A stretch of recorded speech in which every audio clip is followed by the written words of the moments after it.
If you're a person of color in these United States, this is what you're up against.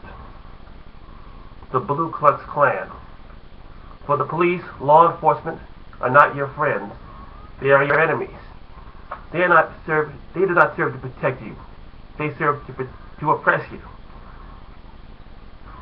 The question, therefore, is what can we now do about it? Well, first of all, we must develop basic survival skills.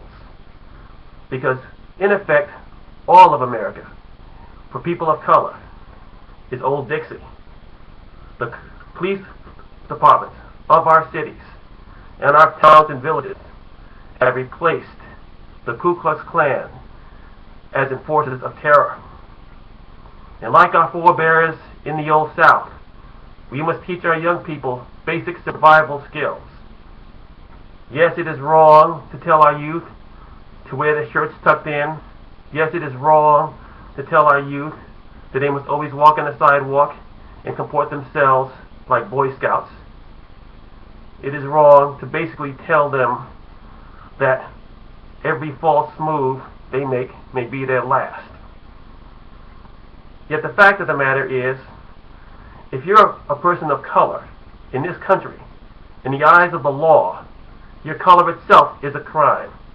It makes you automatically guilty of all sorts of offenses, whether you are guilty of those actual offenses or not. Black Lives Matter, the other movements, the awareness, these are a start. But in the meantime, we must comport ourselves as African Americans in a way that we do not bring greater risk to ourselves than exists already.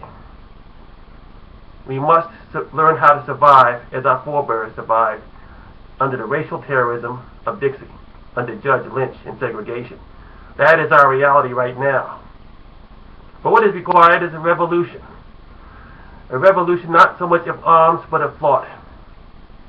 We must, through our continued acts of civil disobedience and recording of police acts of brutality against people of color and the poor, we must use those means to educate the public and create a revolution of thinking.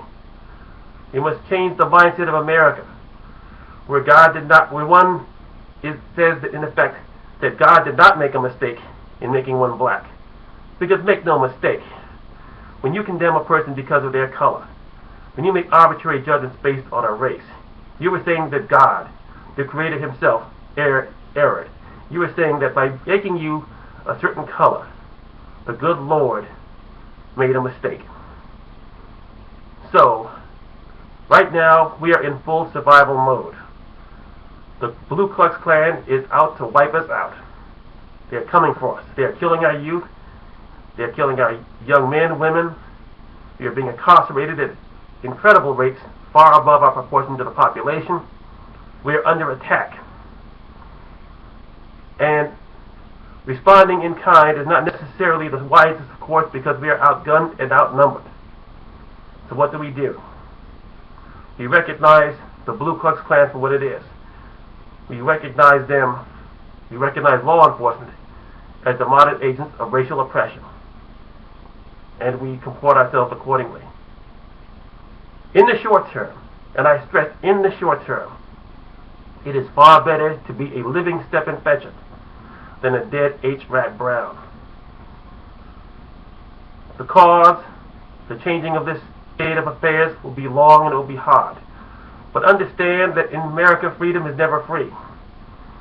And that we must be willing to pay a higher price than other Americans have paid for ours.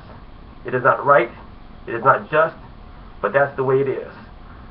And if we are to survive, if we are to make this land and our future more secure for ourselves and our children, then we must come to deal with the world as it is, rather than as we wish it to be. And we do that by staying alive. Thank you, and have a good day.